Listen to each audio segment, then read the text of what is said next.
Hello viewers, welcome back on my YouTube channel Bliss Ed Learning by निशा।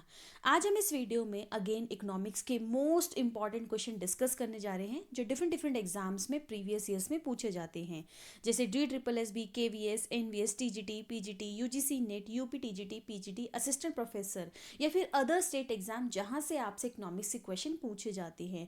तो ये video आप सभी लोगों के लिए बहुत ही ज़्यादा हेल्पफुल एंड यूजफुल होने वाला है। यहाँ हम हर एक क्वेश्चन को डिटेल में समझेंगे, क्वेश्चंस में से कैसे क्वेश्चंस पूछे जाते हैं उसको भी समझेंगे, एंड मल्टीपल ऑप्शन होने के बाद आपको करेक्ट ऑप्शन तक कैसे पहुंचना है, ये सारी चीज़ें हम इस वीडियो में समझने वाले हैं। तो ये वीडियो आप सभी लोगों के लिए बहुत ही ज़्यादा इंपॉर्टेंट होने वाला है। तो अगर आप मेरे चैनल पर नए हैं, सब्सक्राइब कर दीजिए ताकि आने वाली सभी इंपॉर्टेंट वीडियो की नोटिफिकेशन मेरे चैनल पर आपको मिलती रहे। तो चलिए शुरू करते हैं। सबसे पहला है क्वेश्चन नंबर 1। क्वेश्चन नंबर 1 में कहता है the physical quality of life index was calculated for the first time by, यानी जो physical quality of life index यानी PQLI, इसको बोला जाता है शॉर्ट में PQLI। तो PQLI इंडेक्स को पहली बार जो है वो किसने कैलकुलेट किया था, यानी पहली बार इस इंडेक्स को किसने बनाया था। तो आपको ऑप्शन में 4 दे रखे, Lewis, Samuelson, Morris D Morris या फिर हैगन। तो करेक्ट आंसर होगा यहाँ पर आपका मॉरिस डी मॉरिस। इसको बोला, इनका पूरा नाम था Morris David Morris. Morris David Morris थे, इन्होंने पहली बार इस PQLI यानी physical quality of life index को डेवलप किया था। ठीक है। अब सबसे पहले यहाँ से बहुत से क्वेश्चन आते हैं कि इस PQLI इंडेक्स को मॉरिस डी मॉरिस ने तो डेवलप किया था, लेकिन कब किया था, ईयर पूछा जाता है। तो इसका ईयर हो गया 1979। ठीक है। तो PQLI इंडेक्स किसने डेवलप किया, मॉरिस डी मॉरिस ने, और ये कब आया, 1979 में इसको बनाया गया। एंड पहली बार जब मॉरिस ने इस इंडेक्स को बनाया तो इन्होंने इस इंडेक्स का इस्तेमाल जो है वो पहली बार 23 कंट्रीज़ के डेवलपमेंट को चेक करने के लिए किया था। यानी स्टार्टिंग में जब इस इंडेक्स को डेवलप किया गया तो 23 कंट्रीज़ के लिए इस इंडेक्स का यूज़ किया गया और उन कंट्रीज़ की इकोनॉमिक डेवलपमेंट को असेस करने के लिए। अब एक क्वेश्चन और पूछा जाता है कि PQLI इंडेक्स ने कौन से इंडेक्स को रिप्लेस किया। ठीक है। जैसे आज के टाइम पर हम ह्यूमन डेवलपमेंट इंडेक्स का यूज़ करते हैं, HDI का। तो HDI ने किसको रिप्लेस किया, PQLI को। यानी HDI से पहले इंडिया में PQLI इंडेक्स चलता था, बट इस इंडेक्स को किसने रिप्लेस किया, HDI ने। उसी तरीके से PQLI ने भी किसी इंडेक्स को रिप्लेस किया, उस इंडेक्स को बोला जाता है GNP पर कैपिटा। यानी पहले क्या होता था कि कंट्रीज़ की इकोनॉमिक प्रोग्रेस के लिए, कंट्रीज़ की इकोनॉमिक डेवलपमेंट को असेस करने के लिए GNP per capita development index का यूज़ किया जाता था, बट ये इंडेक्स इतना सक्सेसफुल नहीं रहा, इसलिए बाद में इसको PQLI के साथ रिप्लेस कर दिया गया। मोस्ट इंपॉर्टेंट क्वेश्चन यहाँ से एक और पूछा जाता है कि PQLI इंडेक्स के अंदर क्या क्या कंपोनेंट्स आते हैं, यानी इसके अंदर कौन कौन से कंपोनेंट्स इंक्लूडेड है। जैसे आपका ह्यूमन डेवलपमेंट इंडेक्स 3 इंडेक्स से मिलकर बना है, 3 कंपोनेंट से मिलकर बना है, उसी तरीके से जब PQLI इंडेक्स को बनाया गया तो इसके अंदर 3 कंपोनेंट्स को ऐड किया गया। वेरी इंपॉर्टेंट, इनके कंपोनेंट्स के नाम एग्जाम में पूछता है बार बार। तो इसमें पहला कंपोनेंट आता है IMR। IMR का मतलब है infant mortality rate. Infant mortality rate यानी उस कंट्री में रहने वाले कितने नंबर ऑफ चिल्ड्रन हैं जिनकी, जो इन्फेंट एज पे जिनकी डेथ हो जाती है, यानी बहुत कितने नंबर ऑफ बच्चे ऐसे हैं जिनकी एज जो है वो इन्फेंट एज पे यानी 1 ईयर होने से पहले, अपना फर्स्ट बर्थडे सेलिब्रेट करने से पहले उनकी डेथ हो जाती है। दूसरा कंपोनेंट इसमें शामिल किया गया life expectancy at age 1। Life expectancy at age 1। And third component यहाँ पर ऐड किया गया बेसिक लिटरेसी। ये 3 चीज़ों से मिलकर बना है, infant mortality rate, second is life expectancy at age 1 and third component is basic literacy. इन तीनों कंपोनेंट को ऐड कर देंगे तो हमें क्या मिल जाता है, PQLI। अब एक क्वेश्चन और पूछा जाता है, जैसे आपका ह्यूमन डेवलपमेंट इंडेक्स के लिए स्केलिंग यूज़ की जाती है 0 से 1, लेकिन PQLI इंडेक्स को कैलकुलेट करने के लिए कौन सा स्केल यूज़ किया जाता है, 0 से 100 के बीच का स्केल यूज़ किया जाता है। तो जितनी भी कंट्रीज जिनका PQLI इंडेक्स निकाला जाता था, अगर कोई कंट्री ऐसी है जो 0 पे आ रही है यानी जिसकी स्केलिंग 0 है, इसका मतलब क्या है, इसका मतलब क्या है कि उस कंट्री की वर्स्ट परफॉर्मेंस है, उस कंट्री का PQLI यानी उस कंट्री में क्वालिटी ऑफ लाइफ इंडेक्स बिल्कुल भी अच्छी नहीं है। बट अगर कोई कंट्री जो है वो 100 स्केल अचीव करती है, इसका मतलब क्या है, उस कंट्री का PQLI इंडेक्स जो है बहुत अच्छा है, यानी वो बेस्ट परफॉर्मर है। तो ये चीज़ें आपको यहाँ से पता होनी चाहिए। एग्जाम में हर बार इन्हीं से, इनके कंपोनेंट से, कब आया, कितनी कंट्रीज ने पार्टिसिपेट किया, किसको रिप्लेस किया, क्या स्केलिंग है, ये सारे क्वेश्चंस एग्जाम में बार बार पूछे जाते हैं। बढ़ते हैं नेक्स्ट क्वेश्चन की तरफ। Question number 2। क्वेश्चन नंबर 2 में कहता है if nominal GDP is equals to real GDP then. तो आपको 4 ऑप्शन में से बताना है। देखिए, सबसे पहले आपको पता होना चाहिए कि नॉमिनल GDP क्या होता है। तो नॉमिनल GDP का मतलब क्या है, हमारी डोमेस्टिक टेरिटरी के अंदर जितने भी गुड्स एंड सर्विसेज बन रहे हैं उनकी मार्केट वैल्यू को जब कैलकुलेट किया जाता है करंट प्राइस पे, यानी नॉमिनल GDP का मतलब जब GDP को करंट प्राइस पे निकाला जाता है। बट रियल GDP में जब GDP को कांस्टेंट प्राइस पे या बेस ईयर प्राइस पे कैलकुलेट किया जाता है। अब वो क्वेश्चन में कहता है कि अगर दोनों ही GDP एक दूसरे के इक्वल हो जाते हैं तो उस केस में क्या होगा, GDP डिफ्लेटर पे क्या फ़र्क पड़ेगा। तो यहाँ पर आपको GDP डिफ्लेटर का फॉर्मूला याद रखना। GDP डिफ्लेटर निकालने का फॉर्मूला होता है nominal GDP divide by real GDP into में 100। ठीक। अब देखिए उसने क्या बोला कि दोनों ही इक्वल है। दोनों इक्वल होने का मतलब है कि जितना, अगर मान लीजिए ये 100 है तो ये भी 100 होगा, ये 200 है तो ये भी 200 होगा, तो ये आपस में क्या हो जाएंगे, कट जाएंगे। तो यानी इसकी वैल्यू क्या आ जाएगी, 1। इट मीन्स कि अगर नॉमिनल GDP रियल GDP के बराबर हो जाता है तो उस केस में जब आप GDP डिफ्लेटर निकालेंगे उसकी वैल्यू क्या आएगी, 1। अब देखिए आपको ऑप्शन में आप बोलेंगे मल्टीप्लीकेशन में क्या है, 100, ये तो परसेंटेज में है ना, यानी इसकी वैल्यू क्या आएगी यहाँ पर, 1। देखते हैं next question. Question number 3। Question number 3 में कहता है the national income is equal to. National income किसके इक्वल होगा, चारों ऑप्शन देखिए ध्यान से। अब ऑप्शन में आपको देखो इनडायरेक्ट टैक्सेस, सब्सिडीज, ऐसी बात कर रहा है। तो आप जानते हैं कि नेशनल इनकम जो है उसको किससे डिनोट किया जाता है, इट इज़ डिनोटेड बाय, इसको डिनोट किया जाता है NNPFC से, यानी net national product at factor cost, इससे डिनोट किया जाता है। तो अगर नेशनल इनकम यानी NNPFC निकालना है तो देखिए NNPFC को मैं कैसे निकाल सकती हूँ। अगर मैं NNPMP यानी net national product at market price में से, देखिए मार्केट प्राइस बड़ा होता है, फैक्टर कॉस्ट क्या होता है, छोटा होता है। तो अगर मार्केट प्राइस से आपको फैक्टर कॉस्ट पे जाना है, देखिए ना बाकी सब चीज़ें सेम है, बस यहाँ पे फैक्टर कॉस्ट है, यहाँ पे मार्केट प्राइस है। तो आपको मार्केट प्राइस से फैक्टर कॉस्ट पे जाना है तो आप क्या करोगे, आप माइनस करोगे NIT क्या होता है, नेट इनडायरेक्ट टैक्स। ठीक है। और अगर मैं इसको एक्सपैंड करूँ तो NIT की जगह आप क्या लिख सकते हो, इनडायरेक्ट टैक्स माइनस सब्सिडीज। और इसको फर्दर जब ओपन करोगे तो क्या हो जाएगा, it is equals to NNPFC is equals to NNPMP minus indirect tax, और ये माइनस माइनस क्या हो जाएगा, प्लस प्लस सब्सिडीज। तो देखिए कहाँ पे दिख रहा है आपको, ये दिख रहा है आपको ऑप्शन नंबर 3 में, यानी net national product minus tax, और यहाँ पे आपका हो गया सब्सिडी। बट इसमें हम ऑप्शन नंबर 3 नहीं ले सकते हैं क्योंकि किसकी बात होती है यहाँ पे, इनडायरेक्ट टैक्स की। तो यानी ऑप्शन नंबर B यहाँ पर आपका करेक्ट होगा, यानी नेट नेशनल प्रोडक्ट में से आप क्या करेंगे, इनडायरेक्ट टैक्सेस को माइनस करेंगे, सब्सिडीज़ को प्लस करेंगे, तो आपको NNPFC यानी नेशनल इनकम मिल जाएगा। तो इस तरीके से आपको करेक्ट ऑप्शन को चूज़ करना है, वहाँ पर थोड़ा सा आपको इस तरीके से पहुँचना पड़ेगा, तब आप आंसर्स को, करेक्ट आंसर को आइडेंटिफाई कर पाएंगे। नेक्स्ट क्वेश्चन देखते हैं, क्वेश्चन नंबर 4। क्वेश्चन नंबर 4 में कहता है in the Cobb Douglas production function the elasticity of substitution between factors. ये क्वेश्चन तो UGC नेट में, KVS में बहुत बार पूछा गया है, बहुत ट्रेंडी क्वेश्चन और डायरेक्ट क्वेश्चन आता है कि कॉप डगलस प्रोडक्शन फंक्शन जो है उस केस में elasticity of substitution between factors, देखिए यानी दोनों फैक्टर्स के बीच में, दो फैक्टर्स का इस्तेमाल होता है। डगलस, जो कॉप डगलस ने प्रोडक्शन फंक्शन दिया था, उस प्रोडक्शन फंक्शन में दो फैक्टर्स का इस्तेमाल होता है, लेबर एंड कैपिटल का। तो आपको बताना है कि इस प्रोडक्शन फंक्शन में दोनों फैक्टर्स के बीच में इलास्टिसिटी ऑफ सब्स्टिट्यूशन कैसे होती है, तो ये इक्वल होती है 1 के। यानी कॉप डगलस प्रोडक्शन फंक्शन में इलास्टिसिटी ऑफ जो सब्स्टिट्यूशन है between the two factors, it is always equals to 1, यानी option number 1 B is correct, यानी इक्वल टू 1। ठीक है। अब यहीं से आपसे कुछ क्वेश्चंस और पूछता है फर्दर कि कॉप डगलस प्रोडक्शन फंक्शन कैसा प्रोडक्शन फंक्शन है। तो आपको याद रखना है ये प्रोडक्शन फंक्शन कहलाता है linear and homogeneous production function. क्यों कहलाता है, इस फंक्शन को बोला जाता है linear and homogeneous production function. देखिए समझिए कैसे। कॉप डगलस ने जब इस प्रोडक्शन फंक्शन को डेवलप किया तो उन्होंने बोला कि ये प्रोडक्शन फंक्शन ऐसे होता है, Q is equals to capital A into में L की पावर अल्फ़ा इंटू में K की पावर बीटा। कॉप डगलस ने इस प्रोडक्शन फंक्शन को दिया। तो यहाँ पर Q जो होता है, Q is output, A is technology, L is कितनी क्वांटिटी ऑफ लेबर यूज़ की जा रही है, के इस कितनी क्वांटिटी ऑफ कैपिटल यूज़ की जा रही है, एंड अल्फा बेसिकली बताता है इलास्टिसिटी और प्रोडक्शन ऑफ लेबर, लेबर की इलास्टिसिटी बताता है, एंड जो बीटा है वो किसकी इलास्टिसिटी बता रहा है यहाँ पे, कैपिटल की।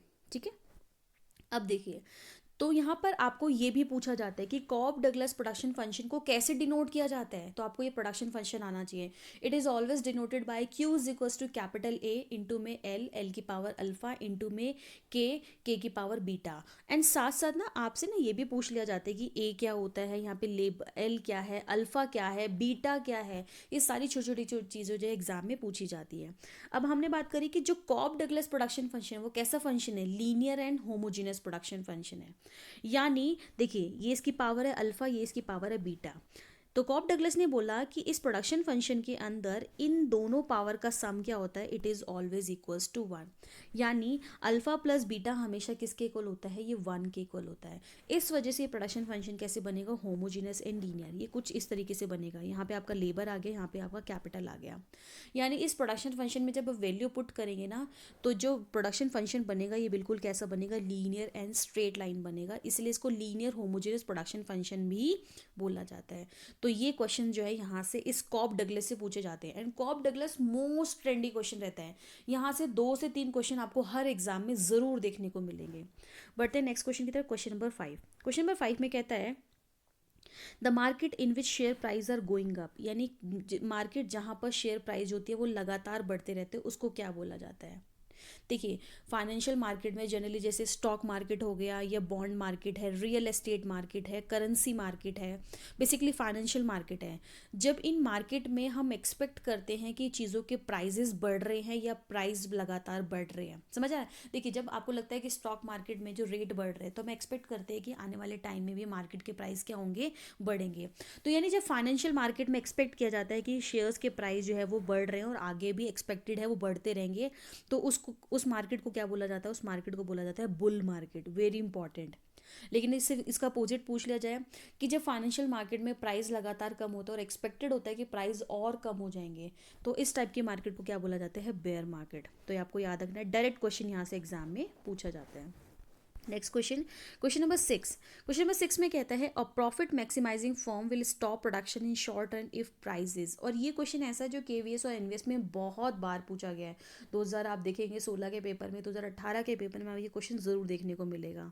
तो एक प्रॉफिट मैक्सिमाइजिंग फर्म जो है अपने प्रोडक्शन को कब रोकेगी शॉर्ट रन में, अगर उसका प्राइस क्या हो, एसी से ज़्यादा हो, फिक्स कॉस्ट के इक्वल हो, एवीसी जो आपका एवरेज वेरिएबल कॉस्ट है उससे कम हो, या फिर मार्जिनल कॉस्ट से कम हो।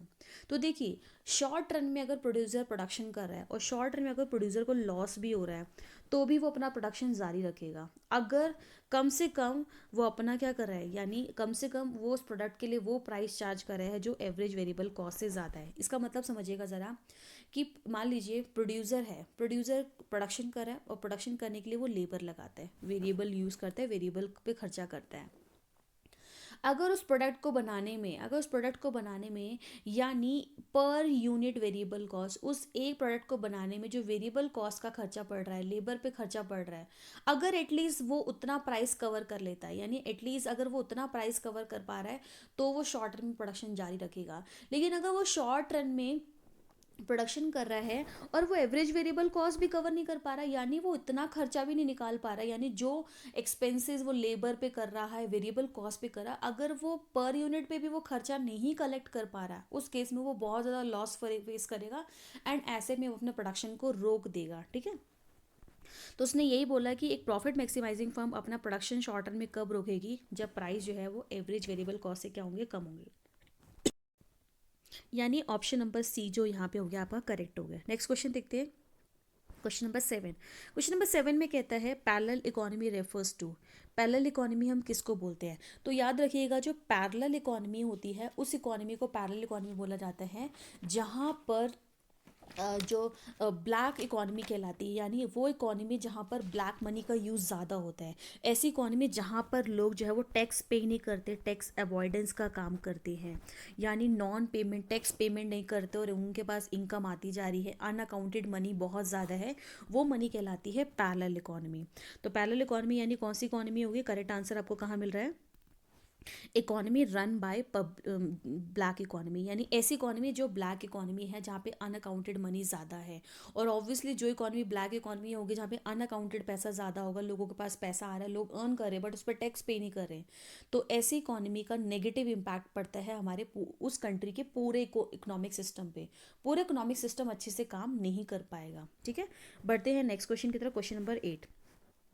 क्वेश्चन नंबर 8 में कहता है, डायरेक्ट क्वेश्चन आता है, when the economic growth in one region had adverse effect on the other reason.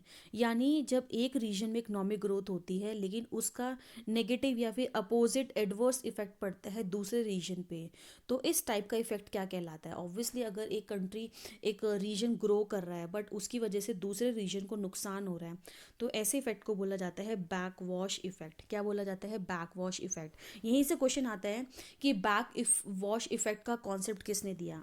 तो बैक वॉश इफेक्ट का कॉन्सेप्ट दिया था गुन्नर मृदल ने। ठीक है, आपको याद रखना गुन्नर मृदल ने इस कॉन्सेप्ट को दिया था। ये स्वीडिश इकोनॉमिस्ट थे और इन्होंने इस कॉन्सेप्ट को कब दिया? 1957 में। गुन्नर मृदल थे जिन्होंने 1957 में इस बैक वॉश इफेक्ट को डेवलप किया था। ये कुछ क्वेश्चन यहाँ से पूछे जाते हैं। Next question, question number 9। Question number 9 में कहता है, according to monetarist the Phillips curve in the long run is. Monetarist के हिसाब से अब समझते, पहले मॉनेटरिस्ट कौन होते हैं। मॉनेटरिस्ट का मतलब वो इकोनॉमिस्ट जो एक मनी सप्लाई को इंक्लूड करते हैं या मनी सप्लाई को देखते हैं, और उनके अकॉर्डिंग जब मनी सप्लाई चेंज होती है, यानी उनके अकॉर्डिंग जो मॉनेटरिस्ट होते हैं उनके अकॉर्डिंग इकोनॉमी में मनी सप्लाई जो है वो सबसे इंपॉर्टेंट फैक्टर होता है। और मनी सप्लाई इकोनॉमिक ग्रोथ हो गया, बिजनेस साइकिल हो गया, इन सब बिहेवियर को देखता है। ठीक है, तो कहते हैं मॉनेटरिस्ट के अकॉर्डिंग, इसमें किस मॉनेटरिस्ट की बात की जा रही है? Milton Friedman. मिल्टन फ्रीडमैन थे, उन्होंने इस कॉन्सेप्ट को डेवलप किया था। तो कहता है मॉनेटरिस्ट के according Phillips curve long run में कैसा होगा। तो अब जानते हैं कि फिलिप्स कर्व क्या होता है। फिलिप्स कर्व जो दो फैक्टर्स के बीच में रिलेशनशिप बताता है। यहाँ पर आता है अनएम्प्लॉयमेंट और यहाँ पे आता है इन्फ्लेशन, जिसको हम मनी वेज ये सब बोलते हैं। तो फिलिप्स कर्व क्या होता है? जो इन दोनों के बीच में रिलेशनशिप बताता है। किसके बीच में? इन्फ्लेशन एंड अनएम्प्लॉयमेंट के बीच में। A.W. फिलिप्स ने इस कॉन्सेप्ट को डेवलप किया था और उन्होंने बनाया फिलिप्स कर्व। फिलिप्स कर्व जो होता है बेसिकली मनी, जो मनी वेज हो गया या फिर इन्फ्लेशन एंड अनएम्प्लॉयमेंट के बीच में रिलेशनशिप बताते हैं। और जो फिलिप्स ने A.W. फिलिप्स ने इस कॉन्सेप्ट को डेवलप किया, तो उन्होंने बोला जो फिलिप्स कर्व होता है वो हमेशा कैसा होता है? नेगेटिव एंड डाउनवर्ड स्लोपिंग होता है। नेगेटिव एंड डाउनवर्ड का मतलब क्या है? ऑब्वियसली अगर इन्फ्लेशन बढ़ेगा तो अनएम्प्लॉयमेंट कम हो जाएगा, इन्फ्लेशन कम होगा तो अनएम्प्लॉयमेंट बढ़ेगा। यानी इन्फ्लेशन एंड अनएम्प्लॉयमेंट दोनों नेगेटिव रोल प्ले करते हैं, दोनों एक दूसरे के अपोजिट काम करते हैं। लेकिन बाद में मॉनेटरिस्ट आए और मॉनेटरिस्ट ने बोला कि फिलिप्स कर्व जो है वो हमेशा, क्योंकि जब A.W. फिलिप्स ने इस कॉन्सेप्ट को दिया तो उन्होंने बोला कि फिलिप्स कर्व हमेशा ही नेगेटिवली स्लोप्ड बनता है। बट बाद में मॉनेटरिस्ट आए, उन्होंने बोला हमेशा ये नेगेटिव या डाउनवर्ड स्लोपिंग नहीं होता, ये सिर्फ कब बनेगा? शॉर्ट रन में बनेगा। लेकिन लॉन्ग रन में फिलिप्स कर्व ऑटोमेटिकली क्या हो जाएगा? वर्टिकल स्लोप्ड हो जाएगा, क्योंकि लॉन्ग रन के अंदर हमारी इकोनॉमी कहाँ पहुंच जाती है? नायरू स्टेज पे। नायरू स्टेज का मतलब है कि अगर इन्फ्लेशन बढ़ भी रहा है तो भी अनएम्प्लॉयमेंट में इसका कोई फ़र्क नहीं पड़ेगा। यानी हमारी इकोनॉमी कहाँ पहुँच जाती है? नेचुरल रेट ऑफ अनएम्प्लॉयमेंट पे, याद रखना है।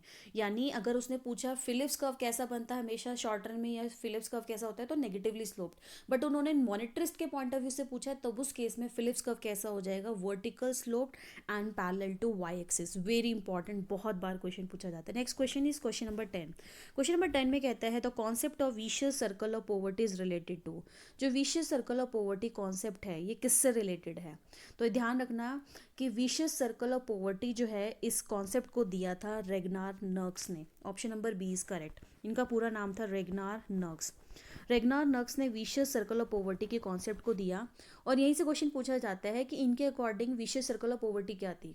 तो उन्होंने विशियस सर्कल ऑफ पॉवर्टी में बोला poverty is the cause of poverty. यानी अगर किसी कंट्री में पॉवर्टी है, किसी कंट्री में गरीबी है, तो उसकी वजह से फर्दर गरीबी आएगी। गरीबी ही गरीबी को जन्म देती है। तो इन्होंने इस कॉन्सेप्ट को समझाने के लिए डिमांड साइड से भी बात करी, सप्लाई साइड से भी बात करी। इन्होंने इस कॉन्सेप्ट को कैसे समझाया? तो जो नर्क्स थे वो कहते थे, मान लीजिए किसी कंट्री में पॉवर्टी है। पॉवर्टी का मतलब है कि उस कंट्री में लोग अपनी बेसिक नेसेसिटीज़ को, मिनिमम नीड्स को भी पूरा नहीं कर पा रहे हैं। तो यानी कहीं ना कहीं लोग क्या कर रहे हैं? डिमांड कम कर रहे हैं। लोग अपनी नीड को ही नहीं पूरा कर पा रहे हैं, पैसा ही नहीं लोगों के पास। तो ऐसे में प्रोड्यूसर क्या करेगा? उसके बाद डिमांड ही नहीं आ रही तो प्रोडक्शन कम करेगा। प्रोडक्शन कम होगी तो इनकम कम आएगी। इनकम कम आएगी तो लोग फर्दर डिमांड कम करेंगे, ठीक है। एंड डिमांड कम होगा तो क्या होगा, एम्प्लॉयमेंट कम होगा। फर्दर क्या होगा, इन्वेस्टमेंट ही नहीं होगा, कि एम्प्लॉयमेंट नहीं, इनकम नहीं, यार इन्वेस्टमेंट नहीं है। इन्वेस्टमेंट नहीं है तो फर्दर प्रोडक्शन नहीं है, और प्रोडक्शन नहीं है तो फर्दर क्या होगा, इनकम नहीं होगी, पॉवर्टी क्रिएट होगी। तो यानी इस तरीके से नक्स ने समझाया कि कैसे पॉवर्टी फर्दर पॉवर्टी को ब्रीड करती है, पॉवर्टी ब्रीड इटसेल्फ, ठीक है। एंड इस कॉन्सेप्ट को रेगनार नक्स ने कब दिया था, पूछा जाता है कि विशियस सर्कल ऑफ पॉवर्टी के कॉन्सेप्ट को रेगनार नक्स ने कब दिया, in the year of 1953। Very important. तो ये सारे इंपॉर्टेंट क्वेश्चंस हैं जो एग्जाम में प्रीवियस ईयर्स में पूछे जा चुके हैं। तो इन क्वेश्चंस को आप बहुत अच्छे से प्रैक्टिस करिए, और कोई भी क्वेश्चन करते हैं तो उसके साथ मल्टीपल क्वेश्चंस को तैयार करने की कोशिश करिए, ताकि आपकी तैयारी बहुत अच्छे से हो सके। और उस टॉपिक से रिलेटेड अगर कोई भी क्वेश्चन आ रहा है तो आप उसको स्किप ना कर पाएँ, ऐसी तैयारियां हमें करके चलनी है।